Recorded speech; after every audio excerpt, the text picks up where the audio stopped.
Believe it or not, summer is just around the corner. Luckily, Armor All, America's most trusted auto appearance brand, has what your car needs to get that perfect summer shine. Plus, now through May 31st, we'll give you $5 for every $20 you spend on Armor All products. That means car wash pods, protectant, tire shine, you name it. Find out how to get your $5 rebate at armorall.com. Armor All, less work, more clean. Terms apply.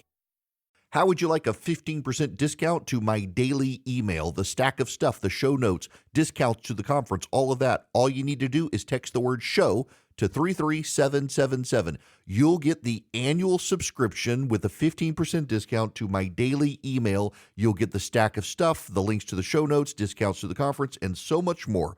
All you have to do is text the word show, SHOW, to 33777. Text show to 33777.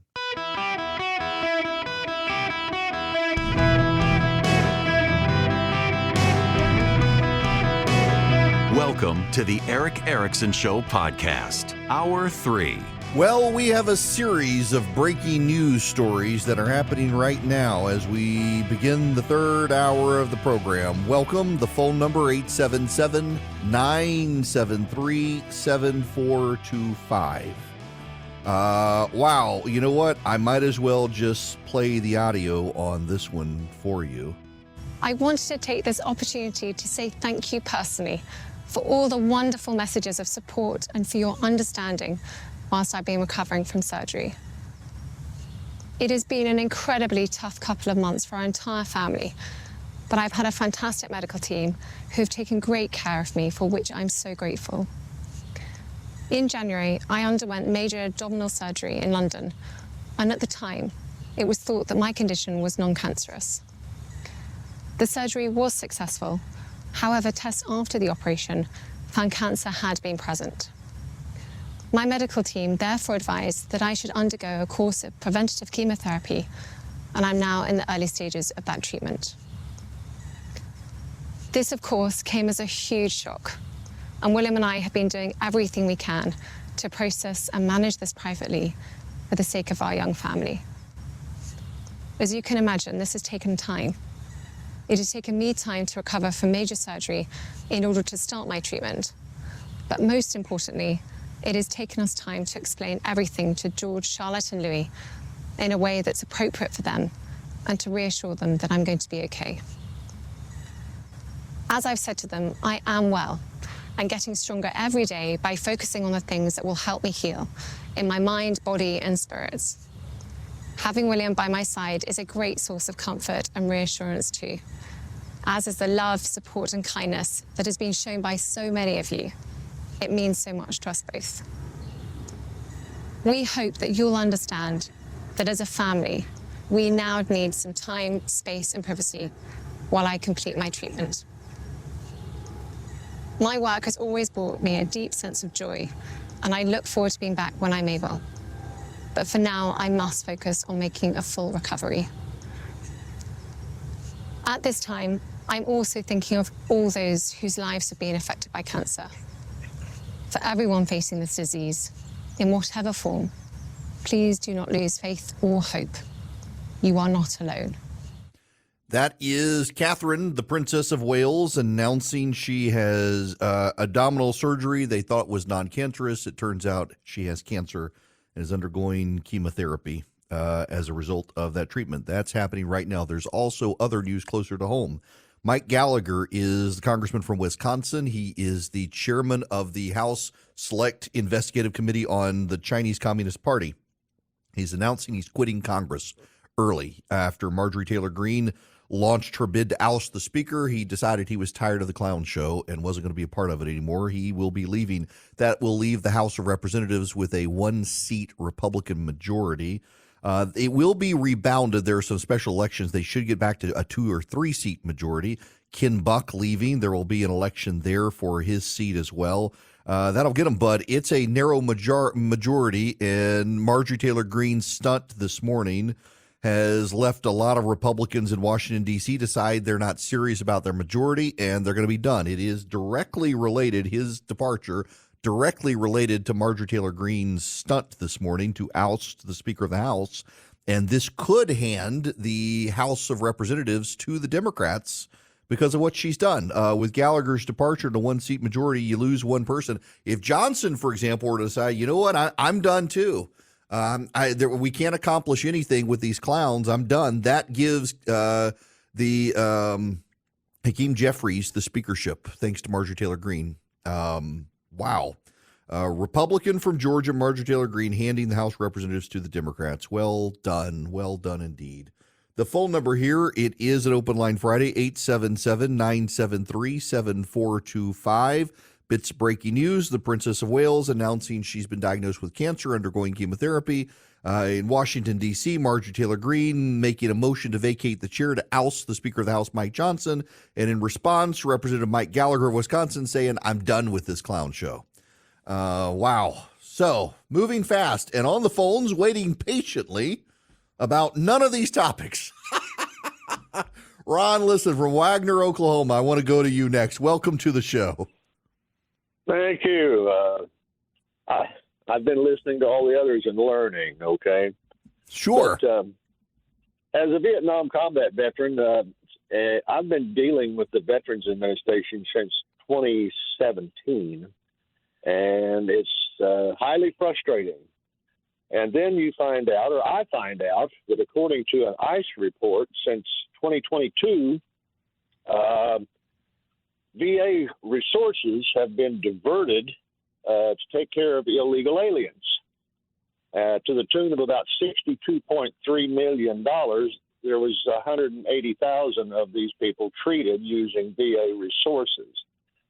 Thank God for Mike Bost, a Republican conservative from Illinois.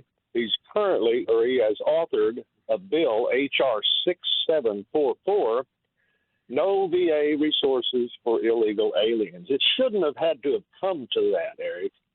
But my question is, who authorized this at midnight behind closed doors, and why is the media so silent about it?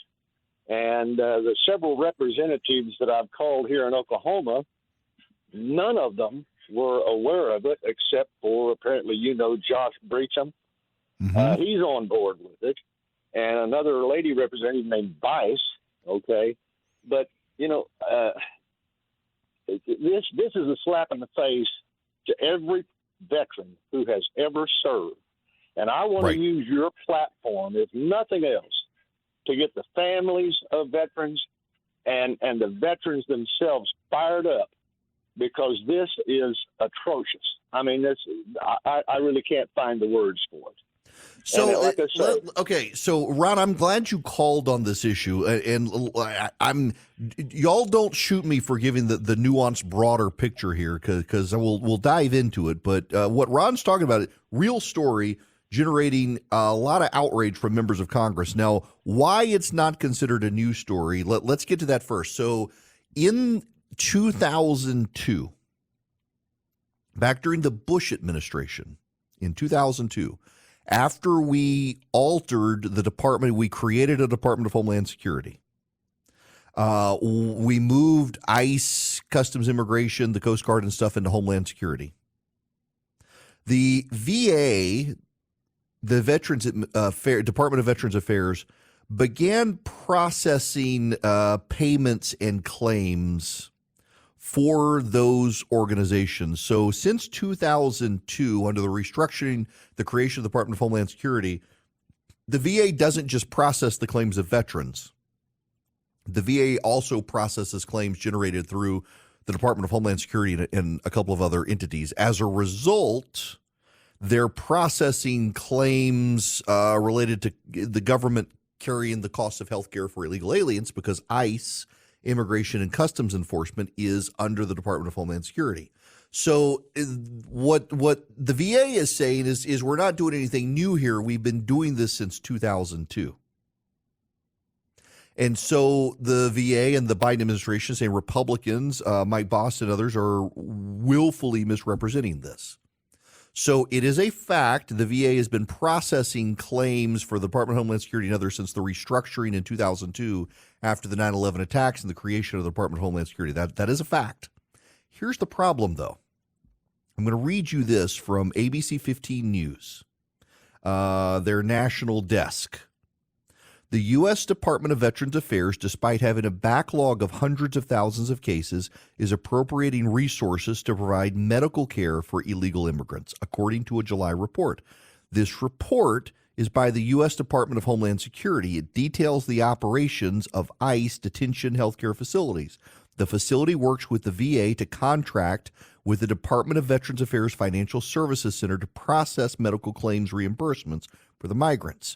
In 2022, the facility provided healthcare services to over 118,000 obtained illegal migrants, according to the report. These services amounted to a cost of more than $63.6 million and is expected to be higher for 2023. The VA does not provide or fund any health care services to non-veteran individuals detained by ICE, says a VA spokesman. At no time are any VA healthcare professionals or VA funds used for the purpose.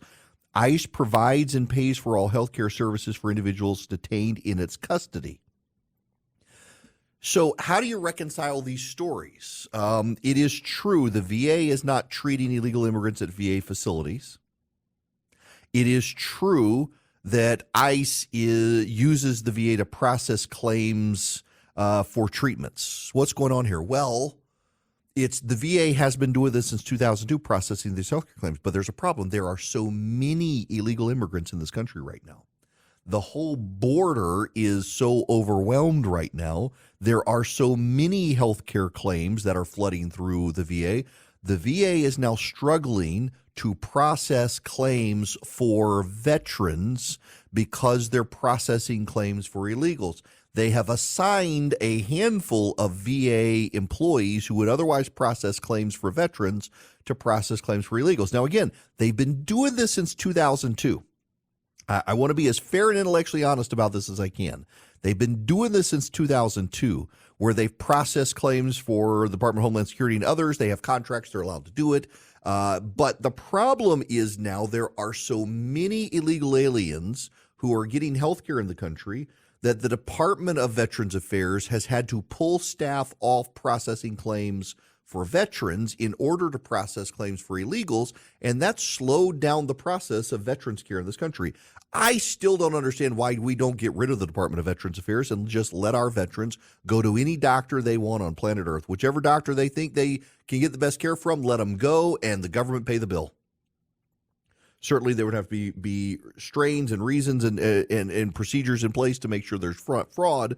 But why on earth? My wife and I have a friend who has to rely on the VA for health care.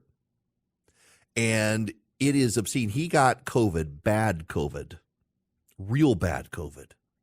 And the VA said they could see him in a month and did not come to the facility with COVID, but wouldn't provide him any sort of remote treatment. He's a veteran. Veteran of this country was treated like that by the VA. It's absurd and obscene the way veterans are treated by the Department of Veterans Affairs. And now they have undermined their staff being able to process claims. I do, again, want to be real clear here, contrary to some of the reports that are out there, that it does not appear that the Department of Veterans Affairs is actually treating illegal aliens. But what it does also appear is that they are taking employees away from processing claims for veterans to handle processing outside claims by illegal aliens for ICE, which has slowed down the ability to process claims for veterans and degraded health care for veterans. The stories are reconcilable if you understand this. They're denying that illegals are getting treated at VA facilities. They're not denying the processing claims. Say, well, we've been doing this since 2002. Yes, it's true, except we're so overwhelmed right now. There are so many claims. You're now admitting, the VA is now admitting they actually, well, we did take employees who were processing veterans claims, and now they're processing illegal alien claims instead. The result is that veterans can't get their claims reviewed, and they can't get treatment, and they can't get appointments because the staff of the VA are so overwhelmed helping illegal aliens who aren't even getting treated at the VA. It is an absolutely insane system. It is unfair to our veterans, and something should be done about it. And, the Biden solution is, well, just give us more money. No, we're not going to give you more money unless that money is to shut down the border. Hello there. Welcome. It is Eric Erickson here. If you're just tuning in, there is big breaking news. The Princess of Wales, Catherine, announced she has cancer.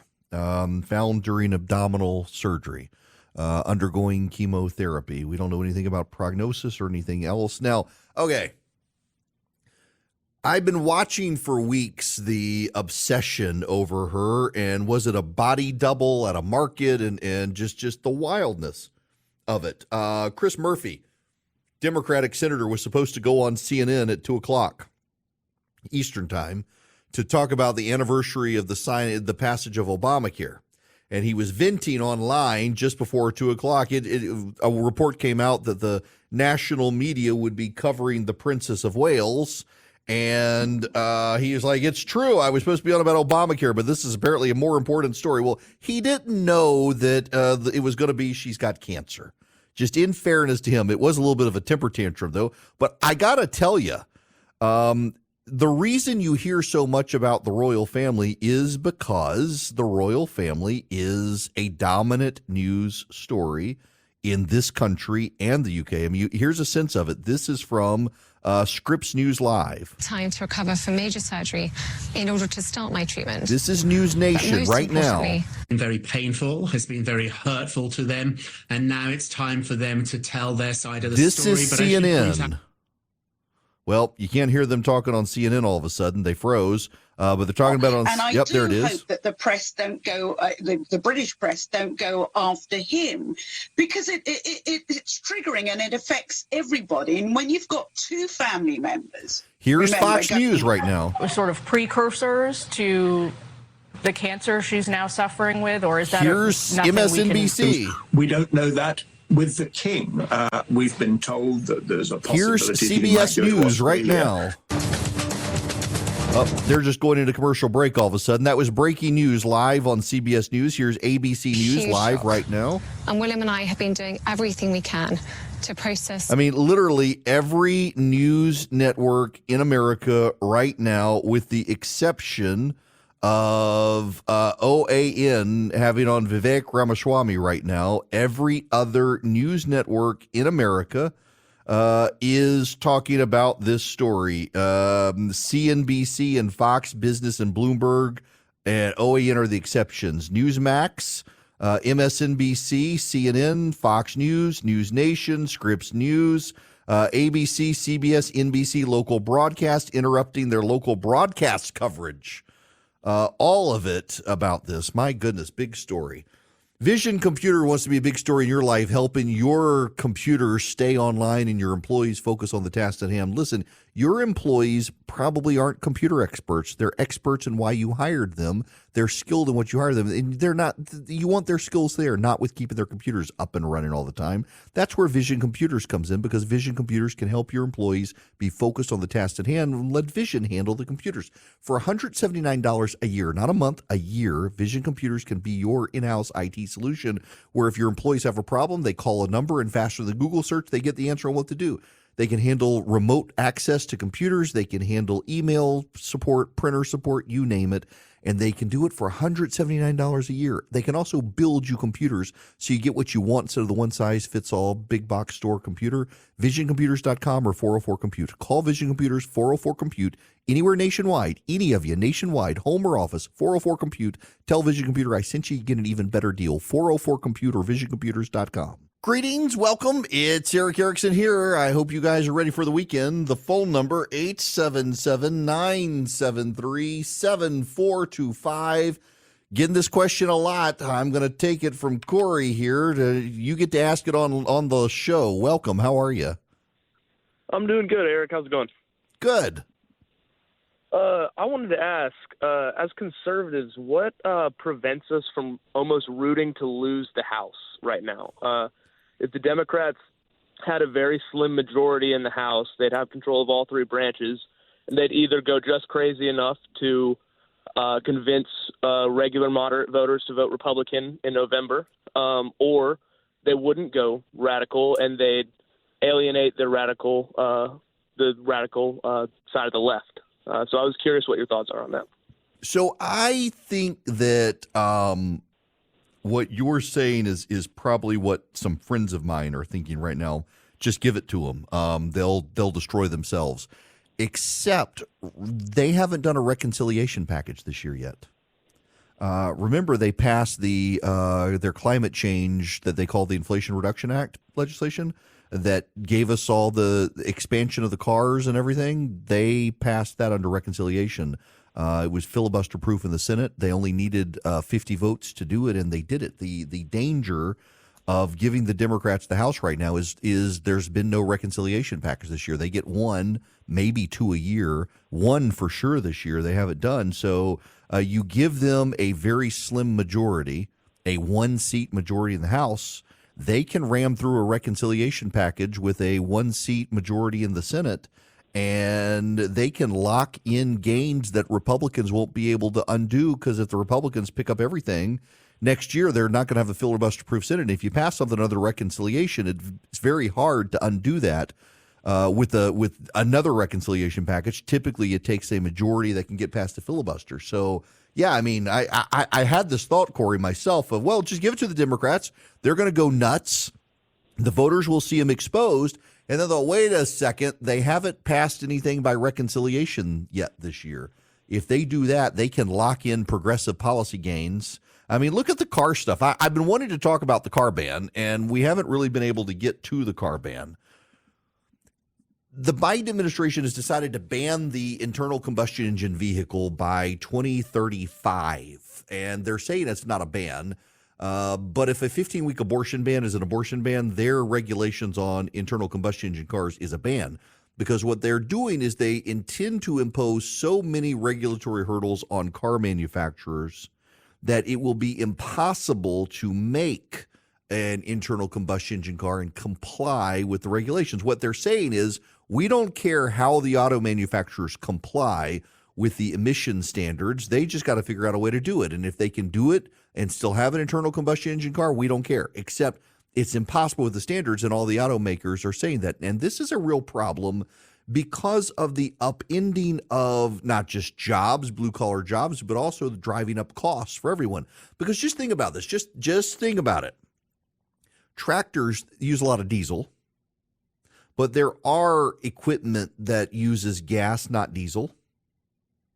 And you restrict the number of cars, well, suddenly gas stations start going out of business because of the cars over time. It increases the price of gasoline over time. There are less refineries because there's less demand. So there's less supply. So prices go up. So your food prices go up because you're not going to convert the industrial services of America into battery-powered cars. You're just not. This is a foolish plan. And it just goes to this disruption. Adnan Gridaradas, I'm mispronouncing his name on MSNBC, bragging about this sort of stuff. He thinks this is a good thing. Listen to this commentary on MSNBC. This has been an era of head-spinning change on so many fronts, from technology to the rise of China.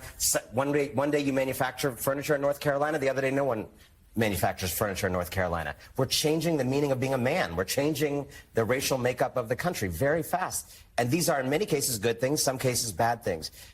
I think there's an organizing challenge that the Biden administration, the Biden campaign, and Democrats more broadly, and outside groups need to really think about, to speak to the people you're hearing from, that it goes beyond, here's this issue, here's this piece of legislation, but like, what are people feeling? Why are people so anxious? Why are people so angry? Why are people so on edge? It is usually deeper stuff, right? The stuff around masculinity, it's not about today's issue. It is men not knowing who they are going to be in a gender equal country and not having a good sense of themselves. That stuff is the most dangerous stuff in politics. It's the most easily weaponized stuff. Okay, first of all, you get to how much of a progressive he is, that a gender equal society, men not knowing who they are, if they've got to be equal. No, this is a guy, if I recall, he's the one who decided he was going to raise his children to be gender neutral and let them decide. He's super progressive. But he's also lives in Brooklyn. That should tell you everything you need to know. But it does get to the heart of something this upheaval in society, this cultural upheaval. And guys like him think that they're on the side of righteousness and the right side of history, as they say. But the changing what it means to be a man, the gender identity issue, the transgenderism issue, it's anathema to black voters and Hispanic voters, in addition to a large number of white voters. Ending the fossil fuel burning vehicle not only eradicates jobs, it drives up the cost of the middle class. They get very upset with it. This ongoing revolution in this country to upend our economy and move it into some level of socialist command and control, it drives up inefficiencies in markets. The free market is the most efficient market. It drives up the burden of doing business in arm's length transactions. It drives up the costs of the poor and the middle class and forces more people onto a government social safety net that they don't actually want to be on, and they begin to have resentment towards the government. It's the elite doing it. It's people like him doing it. It's the talking heads on MSNBC in charge of this, and that's why we're seeing a shift in non-white voters to the Republicans, because these people want to upend society. They think it's good. They live in cloistered bubbles of progressives like Brooklyn, and they cannot fathom that it's a bad idea. Let's just play out the end of the internal combustion engine for a minute. How are we going to fly? Anybody?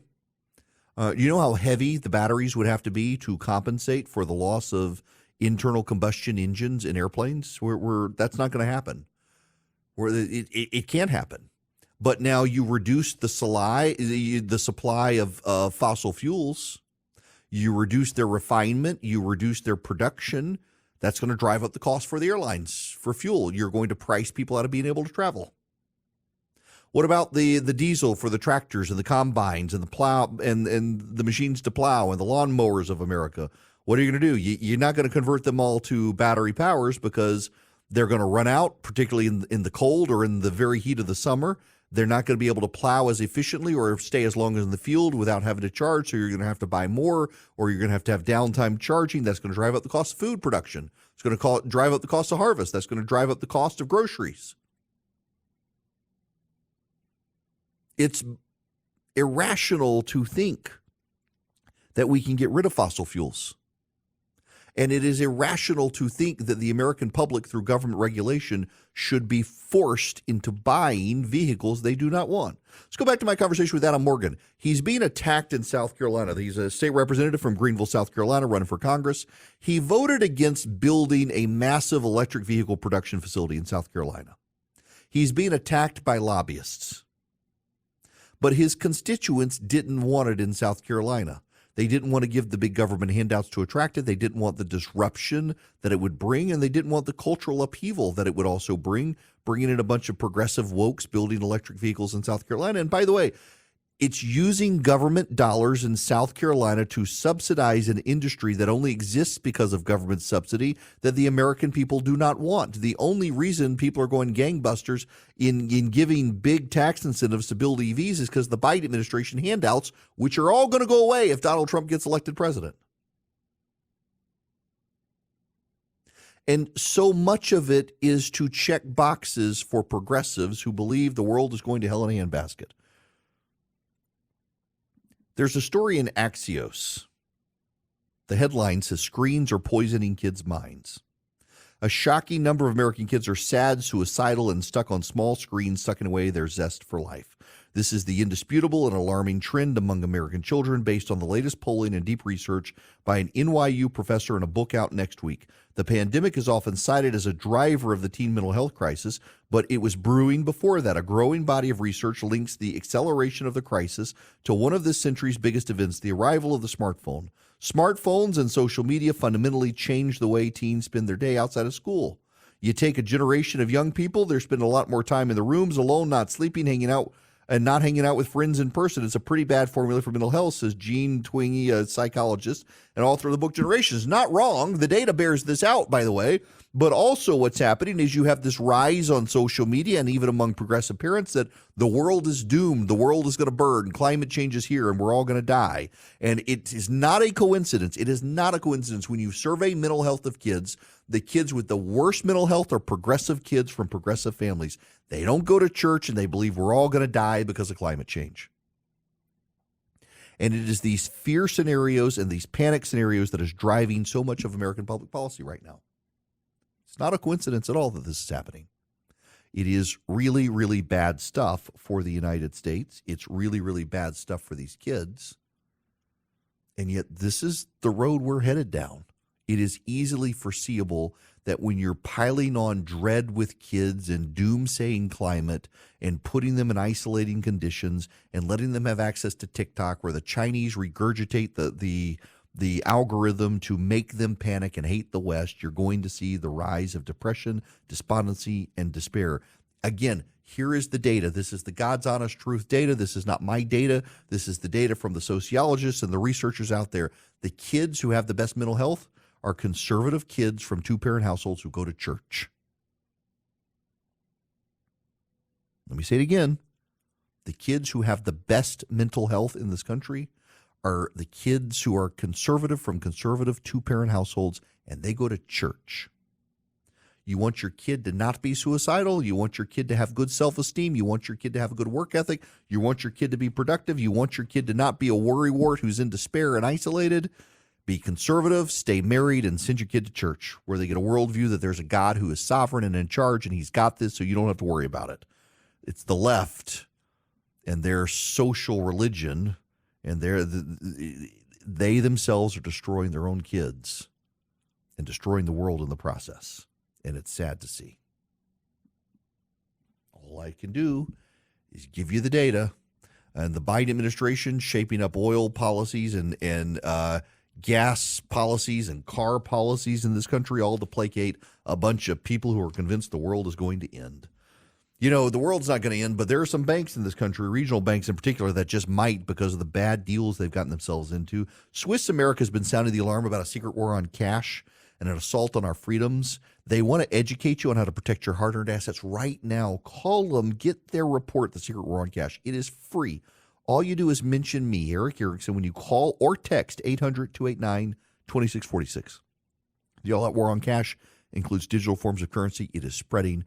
Their report, The Secret War on Cash, is free to you guys. All you do is mention Eric Erickson when you call or text 800-289-2646. That's 800-289-2646. One more time, 800-289-2646.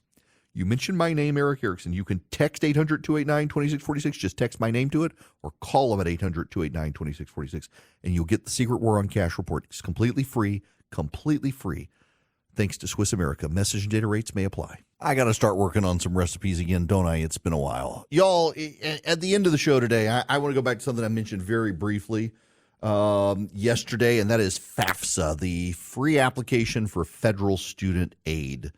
It has been an unmitigated disaster. And many of you, if you're affiliated with colleges or you got kids going to college, understand what I'm talking about. For the rest of you, so FAFSA is a form, if you're going to any college or university in the United States, even if you don't want federal aid, you have to fill out the FAFSA form. And you have to fill out the FAFSA form because it's kind of an audit of the government for kids who are going to schools that take government money. So if you go to Hillsdale College, you don't have to fill out FAFSA because Hillsdale doesn't take federal aid. But any other college or university, if it takes federal aid, even if you don't want federal aid, you have to fill out FAFSA. And you go on a website. When I was a kid, you filled out an actual paper form, and it was convoluted and messy. It was like doing your taxes as an 18-year-old. And hopefully you had your parents' help. And then they put it online, and it was a multi-page website, and then your parents had to fill out income information. And what they decided to do is actually a great idea, which is you put in your basic identifier information, and then the government can go to the IRS and pull the IRS information and go to the Department of Education and pull the Department of Education information. You don't have to do much anymore. Here sounds great. So the government's involved, and the whole thing is a mess. It's broken, it's convoluted, and colleges can't get their information. So now if you're a small college, there are some kids who are not going to thrive on a big college campus, and they need small colleges. There are a number of colleges in the country that are 1,000 students or less. They have very tight budgets. They don't have vastly wealthy alumni usually, and they rely on FAFSA. And they need FAFSA by April 1st to determine their budgets for the coming year and how many students will be on grants and aid and what scholarships are available for kids. My kid right now at her college that she's going to, they can't process FAFSA. And so we don't know if she's going to qualify for any more scholarships or if we're going to have to pay money. But the colleges themselves, several small colleges in this country may wind up having to close up shop next year because they can't get their FAFSA data, and so they can't plan their budgets. And if they can't plan their budgets by the time accreditation rolls around, they are in deep, deep doo-doo.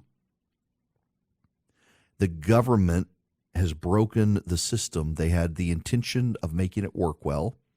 And not only is it not working well, but it is going to be an unmitigated disaster for a very large number of colleges and universities in the country, in addition to all the kids. I mean, literally, we are in this as a family with a kid headed off to college. We get these daily emails from the college saying, hey, make sure you filed your FAFSA. Well, she's filed her FAFSA, but the government hasn't given it to the school. And when the school reaches out to the government says, you'll get it at some point. And so my kid is eligible for scholarships that she can't be actually qualified for because they haven't got the FAFSA for him. It is, by the way, this isn't a per se Biden administration issue.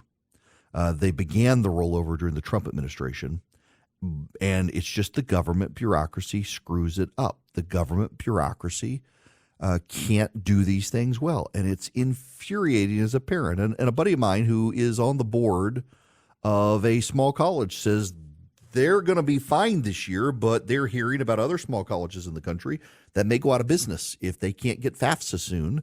Because they've got to be able to do their budgets, figure out their overhead, how many beds are going to be available, what's the shortfall, what's the over, all that sort of stuff. They're not able to process that.